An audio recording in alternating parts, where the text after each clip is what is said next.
Everybody say read aloud, read aloud, say read aloud, read aloud, say R-E-A-D, aloud, R-E-A-D. Everybody say read aloud, say read aloud, say riggedy, riggedy, read aloud, riggedy, riggedy, read aloud. All right, tonight, guys, the book we are reading is Not This Turkey by Jessica Steinberg, pictures by Amanda Pike.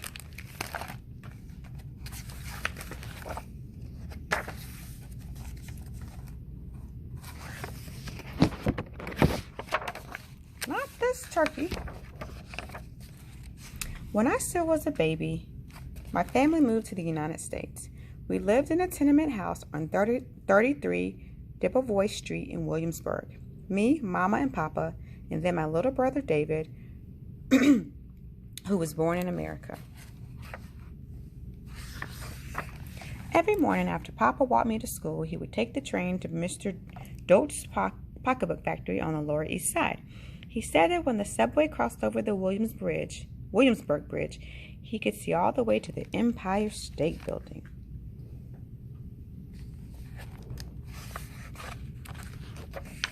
Papa said he sometimes missed Germany, but he also liked figuring out how things were done in America. Like the morning Mrs. Sturch told Papa to put his name down for the Thanksgiving raffle. "What's a raffle?" Papa asked. "Don't be such a greenhorn," said Mrs. Sturch. "It's a Thanksgiving prize.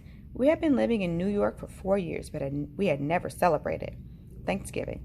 Mama made stuffed cabbage and noodle kugel for our holidays.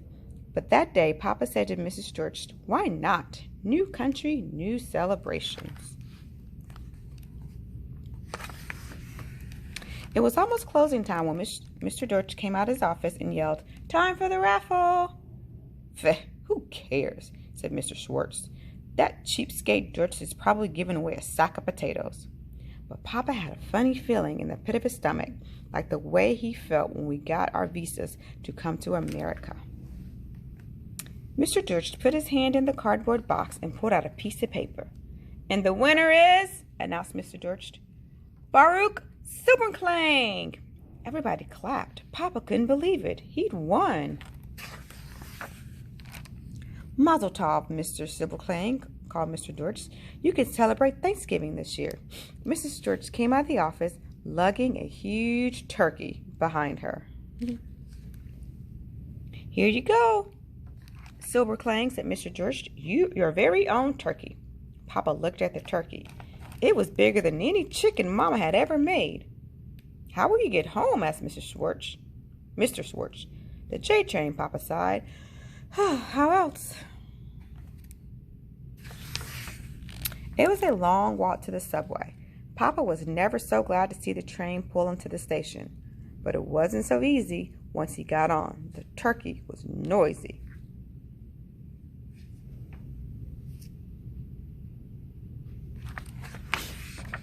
When they reached the Flushing Avenue stop, Papa took the turkey out of the box and held onto its rope. But as soon as he stepped off the train, a big gust of wind blew off his fedora.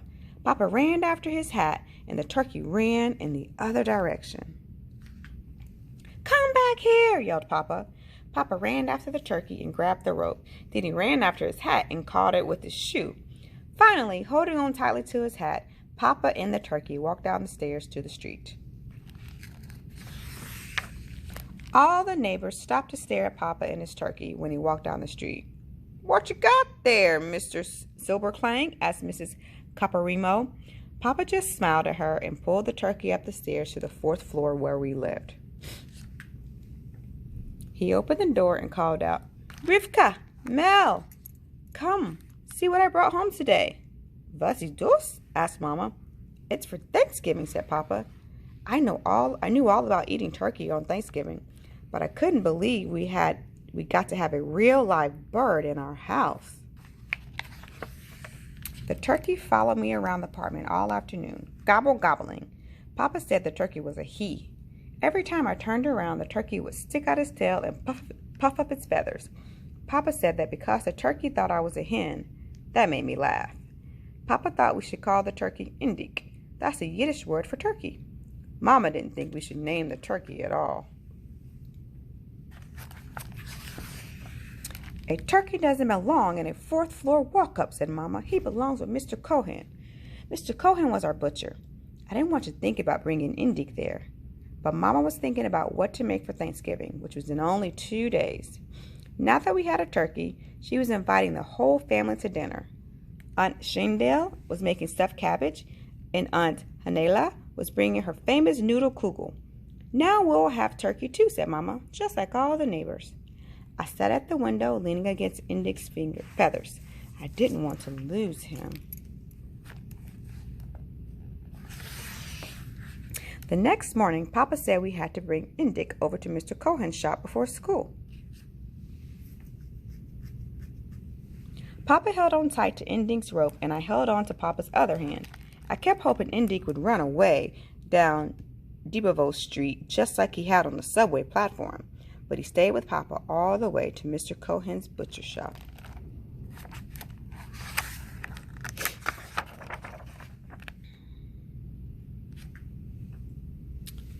"Where'd you get that bird?" asked Mr. Cohen. "He must weigh at least 30 pounds. "I won him at a raffle at work," said Papa. He's for our first Thanksgiving dinner.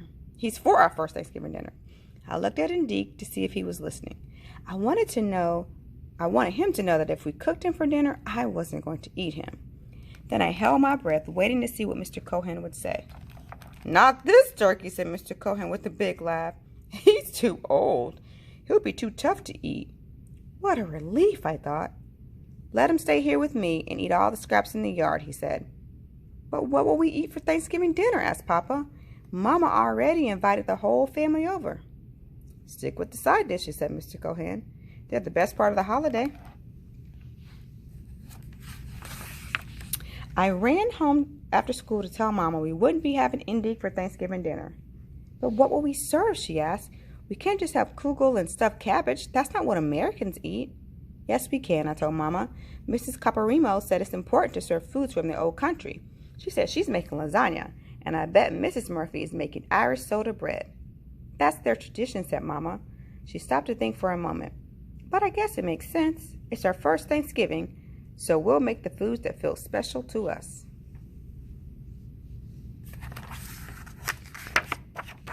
On Thanksgiving Day, Uncle Moshe and Aunt Shindale, Aunt Hanela, and Uncle Max, Pearl and Joey, Bluma and Sam all came over. We sat down at the table, which is really the kitchen table, and the serving machine pushed together and covered with Mama's best white tablecloth. Mama brought out a big noodle kugel, and Aunt Shindale carried in the stuffed cabbage. "Who needs turkey?" asked Papa, and we all laughed. He looked at all of us and said, "This is what we're thankful for, that we're all here and we're all together."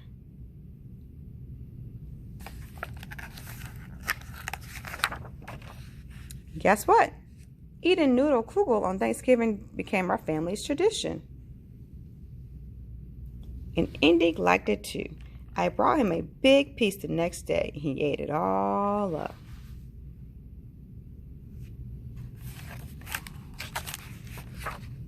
And that, my dears, is the end of Not This Turkey. And I hope I did not mess up all those names, those Yiddish names that are very difficult.